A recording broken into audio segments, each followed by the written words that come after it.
నమస్తే, this is doctor Sirisha. చాలామంది పొడి దగ్గుతో బాధపడుతూ ఉంటారు. పొడి దగ్గు ఎక్కువ ఉండడం వల్ల రాత్రులు నిద్ర పట్టకపోవడం, ఒక్కొక్కసారి దగ్గి బ్లడ్ రావడం, బ్లడ్ వామిటింగ్స్ అంటాం. సో అలాంటివి రావడం, గొంతు పొడిబారిపోయిందని చెప్తూ ఉంటారు.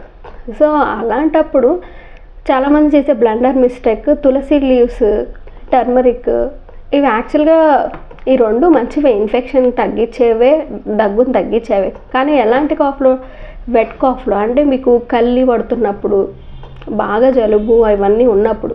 కానీ పొడి దగ్గులో తులసి లీవ్స్, ఈ పసుపు ఇలాంటివి వాడడం వల్ల పొడి దగ్గు ఇంకా ఎక్కువ అయ్యే అవకాశం ఎక్కువ ఉంటుంది. సో అలాంటప్పుడు లూబ్రికేషన్ ఏవి మన థ్రోట్ని లూబ్రికేట్ చేసేవి తీసుకుంటే అప్పటికప్పుడు టెంపరీ రిలీఫ్ అనేది ఉంటుంది.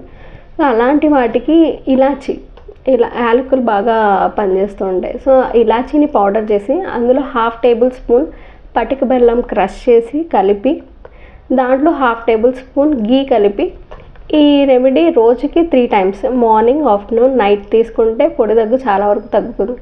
అండ్ ఇంకొక విషయం, డ్రై కాఫ్ ఉందంటే దాదాపు మనకి ఏదో ఇన్ఫెక్షన్ ఉందనో, అంటే చాలా వరకు ఇన్ఫెక్షన్ ఉంది అని కాఫ్ వస్తుందని చాలామంది యాంటీబయాటిక్స్, కాఫ్ సిరప్స్ తీసుకుంటారు.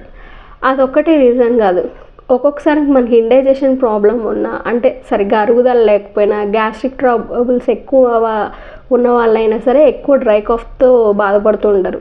సో అది క్రాస్ ఎగ్జామిన్ చేసుకొని మీరు ఒకవేళ ఇండైజెషన్ వల్ల అయితే యాంటాసిడ్స్ కానీ, లేకపోతే మన ఆయుర్వేదిక్ మెడిసిన్స్లో గ్యాస్కి సంబంధించిన మెడిసిన్స్ తీసుకుంటే డ్రై కాఫ్ చాలా వరకు తగ్గుతుంది.